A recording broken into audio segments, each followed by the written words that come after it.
Okay, Manchester, UK. 2 videos of time with Stephen Goddard. Hello everybody. So, another section of the Goit.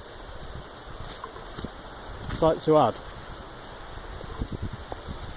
less than 50% was originally culverted.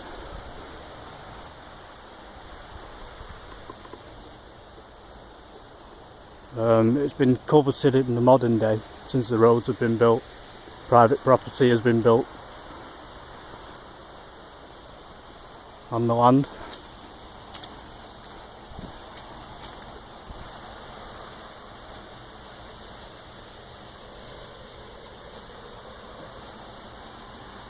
So, tried to get this a few times, just the right light. So, we've postponed the trip to Reservoir Canal, which was going to be a big surprise, something I'm really looking forward to. And the weather, it's just been raining pretty much non-stop, 48 hours, as it does in this area. I was just lucky enough to get the very tail end of some nice weather. Plus, the channels are all running very well. So, the Goit continues to Bolton Reservoir. I'm just testing the substrate. It's not solid, so children don't go walking along in these. It's absolutely fill up with sand and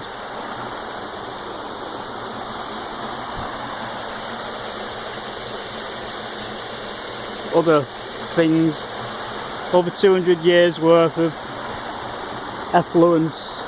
It is mainly sand, to be honest, that. I think there was probably a sand works, and that's some form of gate for opening the old channel. But that would have been deep at one point. If you're looking, you can see the ground, but I've got a stick and it's prodding right through that by about a metre. So it's silt. It's filled up with silt, and it would have been deep enough for a small boat at one point. Remember, I said it has to take 500 litres at a time, 5,000 litres, 50,000 litres.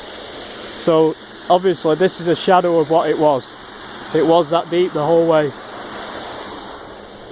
The silt and all that would have been, these things were kept in mint condition.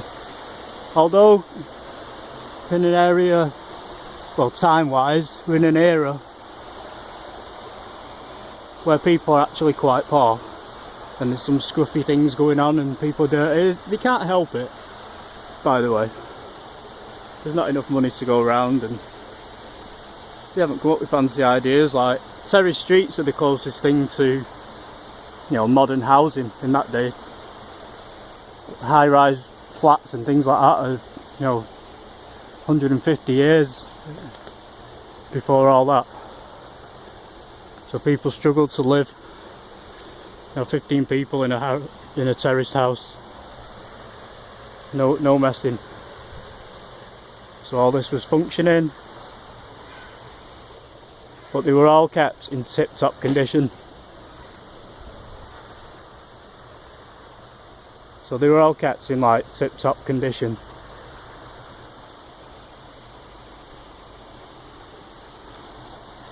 People like, don't know if you know Fred Dibner, people like that. He's not the only one, obviously. Engineers who learn skills, and, you know, they really do take good care of these. The trains are the same, but these Goits would have had no silt in them. All the brickwork would have been managed. It would have just looked pristine for about 100 years. And then slowly fell into disrepair because the trains are taking over and everyone's invested in trains. Trains are better. Waterways are my thing. I love waterways. I'd have waterways over trains any day. But that's what I'm trying to get, the remnants of the waterways. Then the trains take over and they just get left, basically. They're still in use to the 1940s, 1950s in some cases, but just shadows of the former self. So they don't shut them down.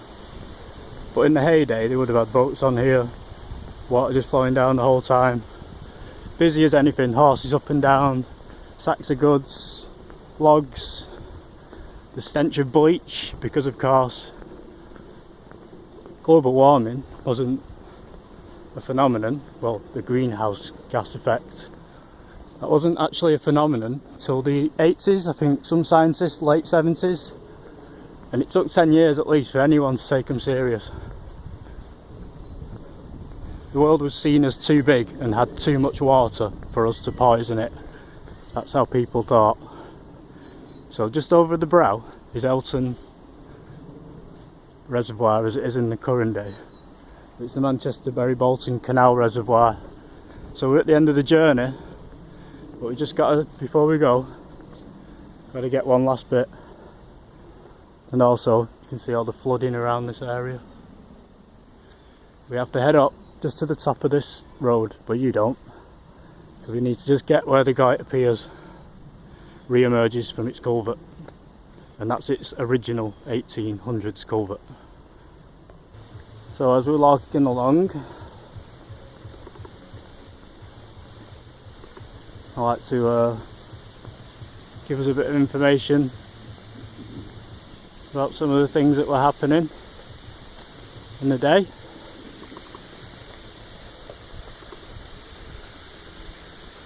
So, the steam digester, I think I've discussed that, 1679.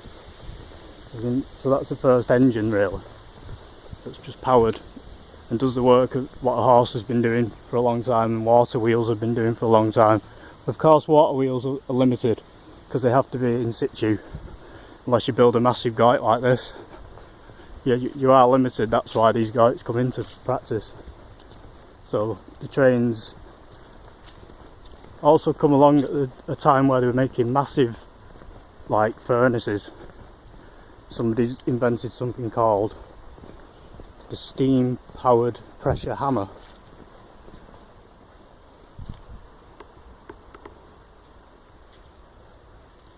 And it can just like cast, you know, like a full railway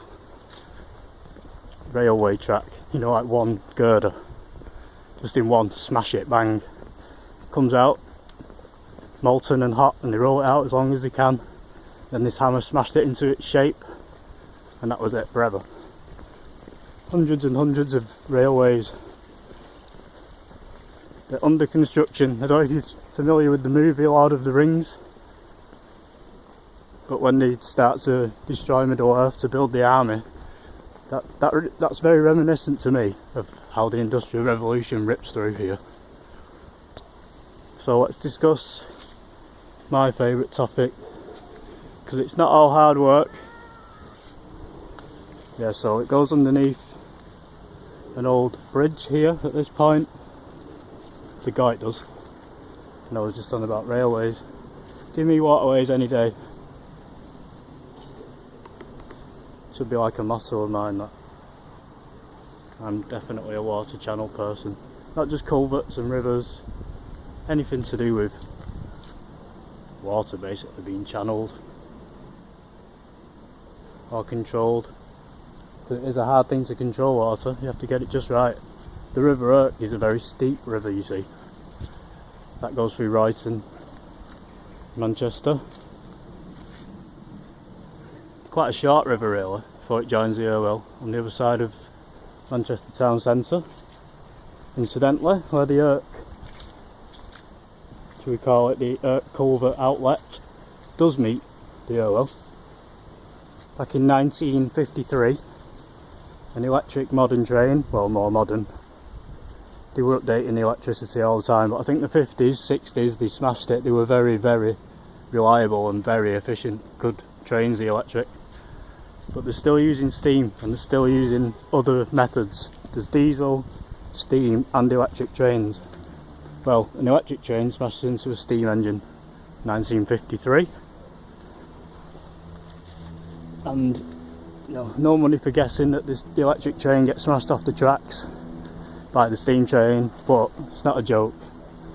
10 people were killed and 53 people were injured as one of the carriages plummeted into the Irwell and the Irk. So There you go, another little disaster. Well, it's not a little disaster, and it's only 70 years ago. You know, that could be somebody who was going to be one of our grandparents on that train.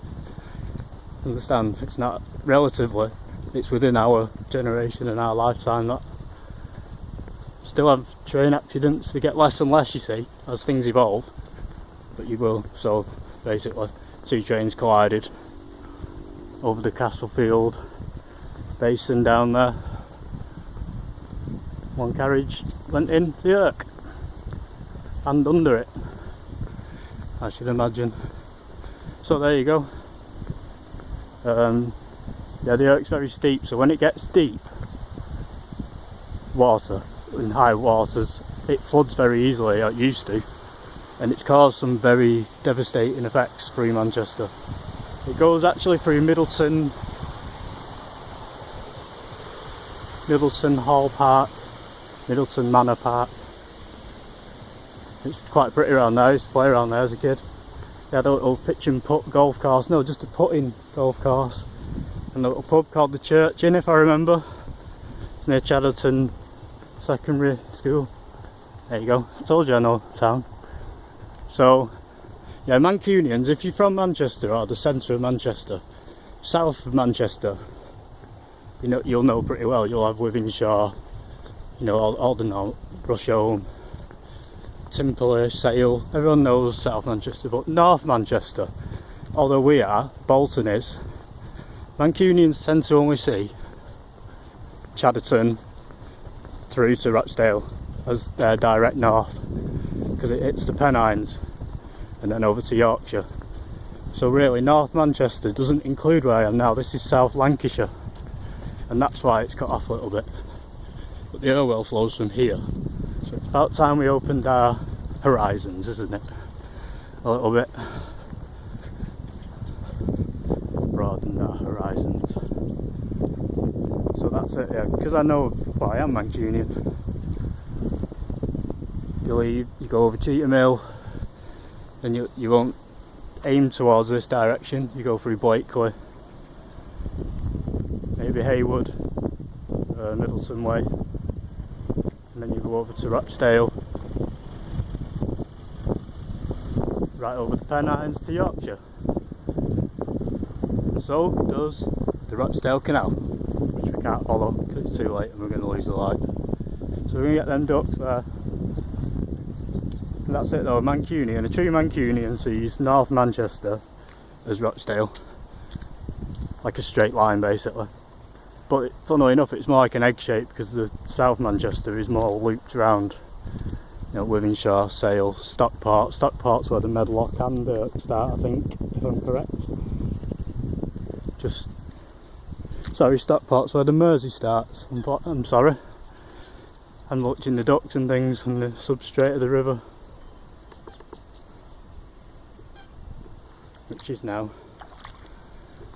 Manchester Bury Bolton Canal Company's header reservoir. This water is stored basically just for the canal.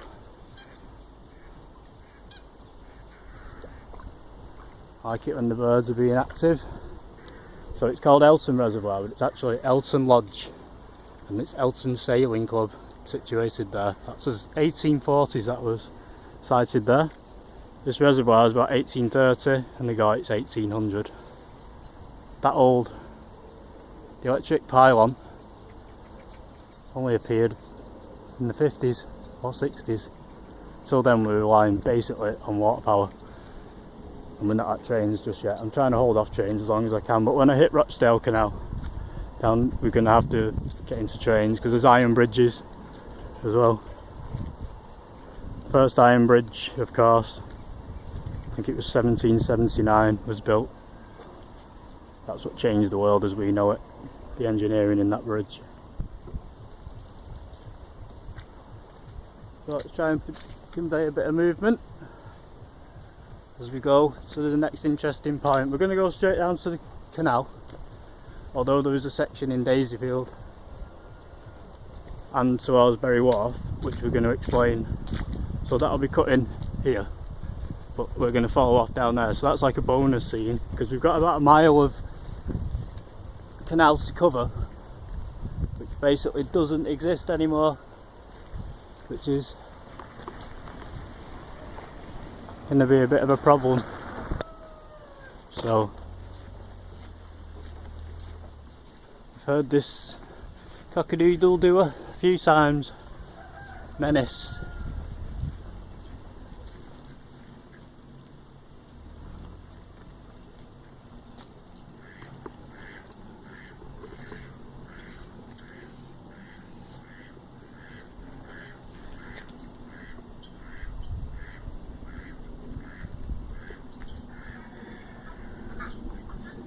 So they're not sure what to make of the gimbal, but I don't really blame them, to be fair.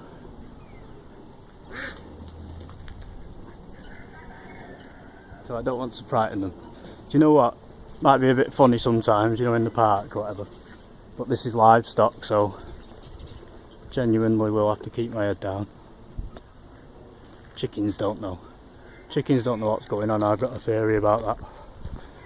Don't think that they're stupid or anything like that. I just don't think they're aware of anything, because how many of them must get killed on a daily basis and not one of them tries to run away. So, you know, basically, you'd think one animal would evolve, you know, like we did. I always thought that.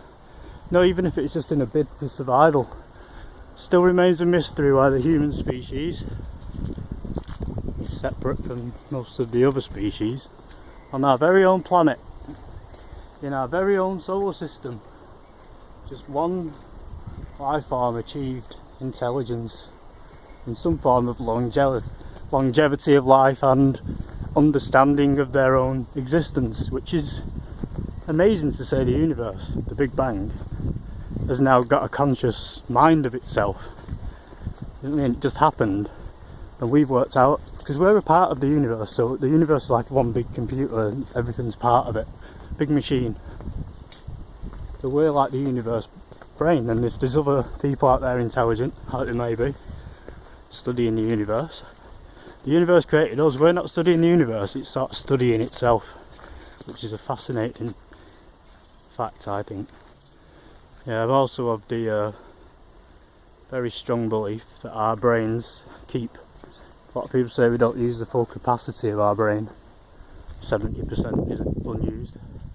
I think our brain functions quite well without the conscious side. You know, the bit that dreams, the bit that's in charge of when you drop a bag of sugar and you're not really looking and you catch it with your reactions or your reflexes. Part of our body is still very much an instinctive creature. And I think the brain is an animal surviving just like any other, and it allows us 30% to play with. But 70% is seriously getting on with, trying to keep itself alive, just like all DNA.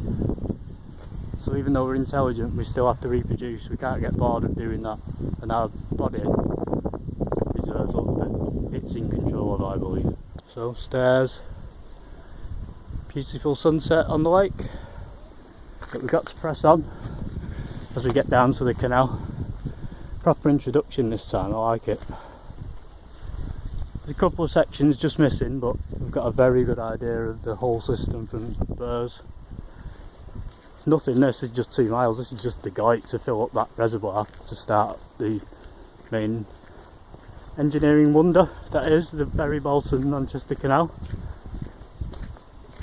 There's a few of them. So this stork's going to think I'm an ostrich.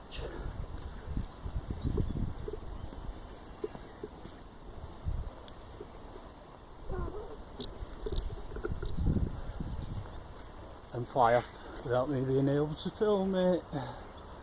Knew it. Anyway, there's 2. There's his mate, or his girlfriend maybe. Like I say, life is more concerned with the next generation, and we are too, whether we like it or not. Some people don't have children, some people can't have children, all sorts of reasons, but on the whole, reproduction is the name of the game here on Earth.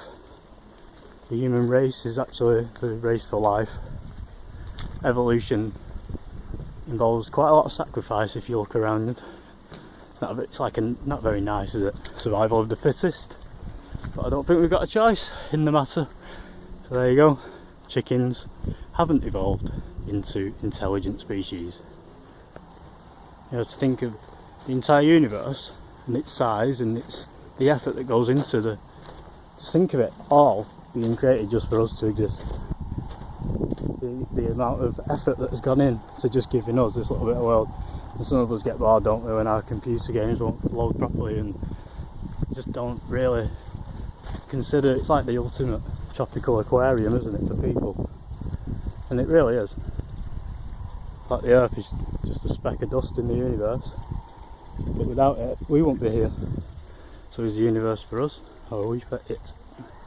So the reason I'm discussing physics, in 1779 the first iron bridge, Coalbrookdale, this is the area that gave birth to the Industrial Revolution, many people say.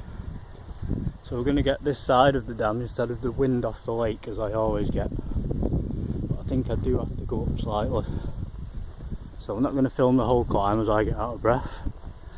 Yeah, massive and unique. 1709, Abraham Darby smelts iron in his 1638 furnace. It's a massive iron furnace. Mainly he's making nails for canal barges, and he becomes quite good. So he's like an ironmonger but on a massive scale.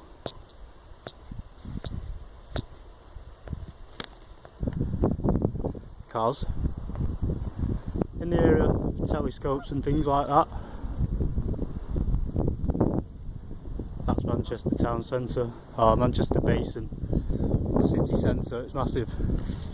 So we're right in the wind again. I had to come up to get around this fence, and it is a very steep dam that. Not sure what physics went into building this dam, but I think they just built it.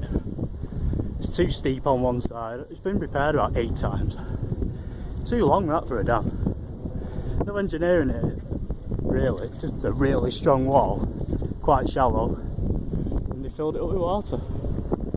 So here's the royal family of the lake.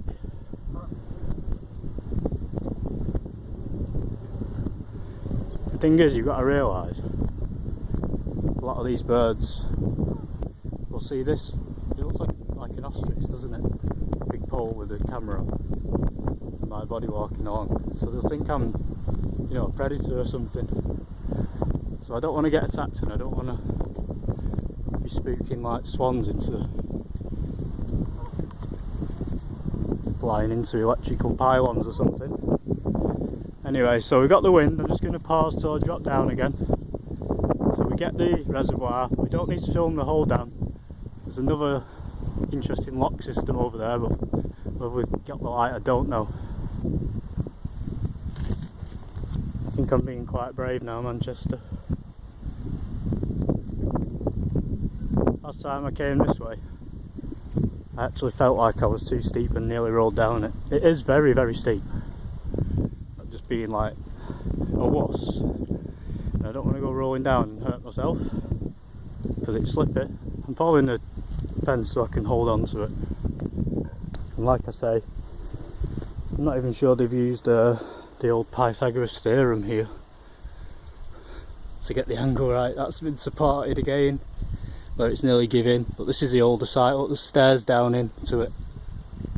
All strengthens my theory that boats run along. This is only the overflow. Why would you have stairs in the overflow and big steel girders? Well, clearly it's leaking, but besides that, yeah, so it's not the greatest work of physics, this. It's just a big lump of stone, because we need this canal opening. This canal has to run. This body of water has to be stored here, so they just build the biggest, strongest dam they can with the biggest stones they can find. Physics is just getting going, as I said. We're smelting iron.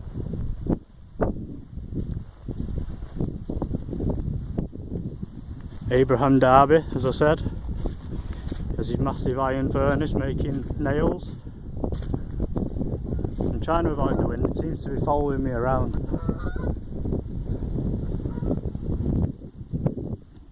don't worry.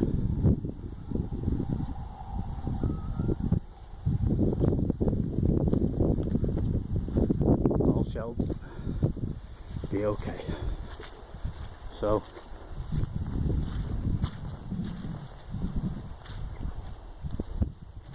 watch me following one of the channels now.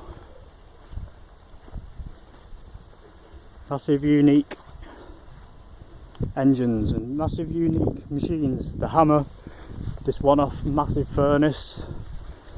So he's at Colebrookdale and he's made the first iron suspension bridge, this guy, with his knowledge of iron. It's not the greatest finish, to be honest. It's not pretty.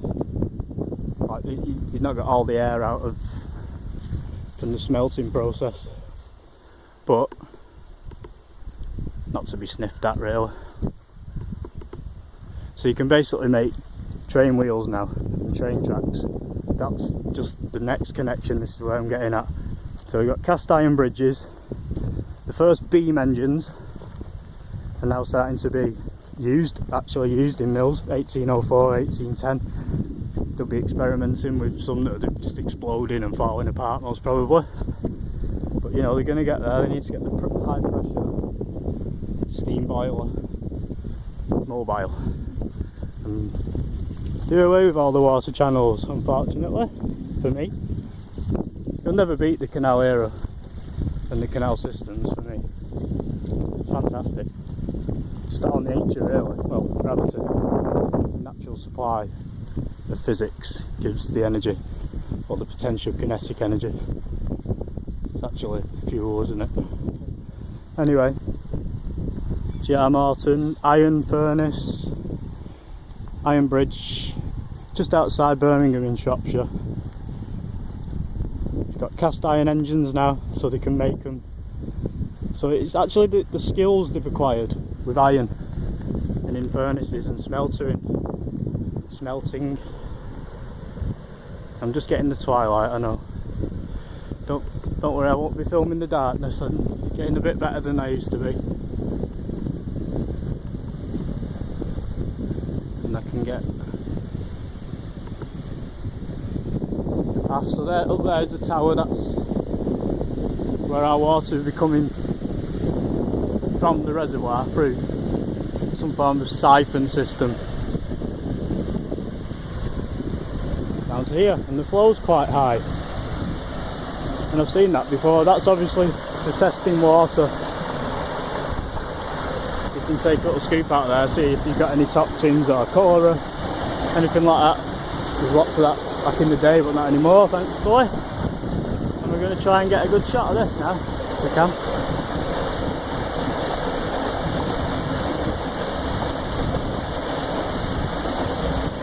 There's only one way to do this. I'll have to shut my gob.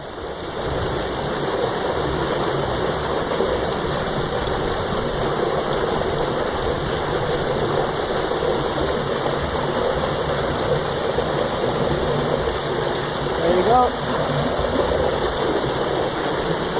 And that blue pipe's a pressure pipe. That would push water pretty fast and pretty much shift anything. Put something in front of that even now, it'd probably knock a person over still.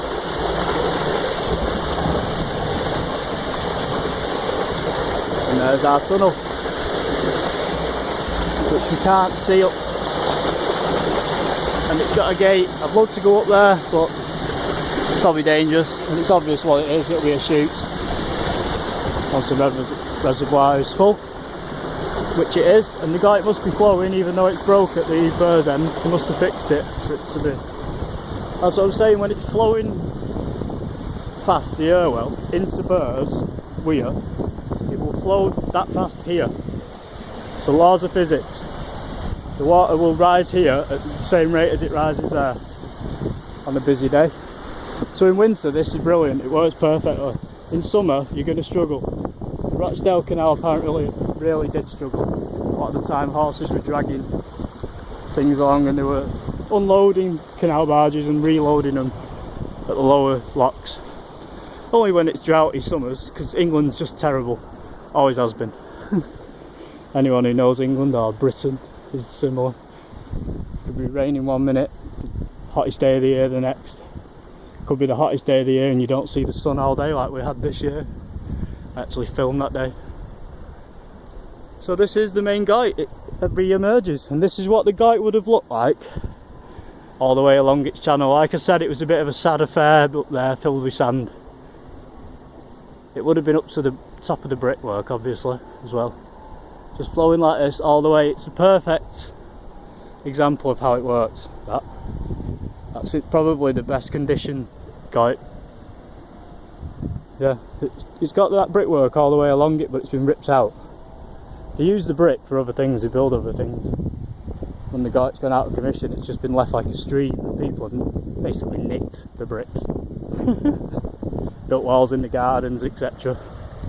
So we're going to move on to a bit of physics. Right, so Isaac Newton.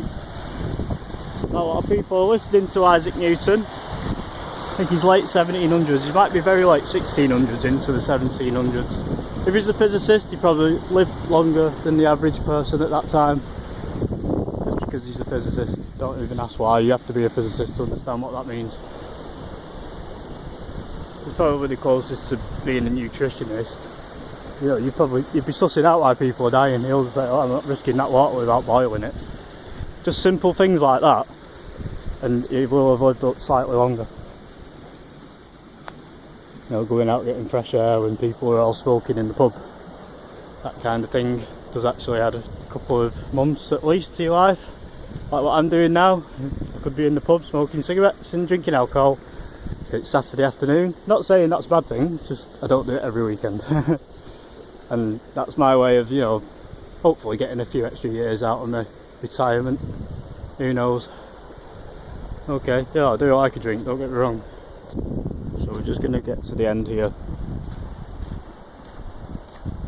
It's another half-hour edition, but I like it. I'm happy because we've got nice water.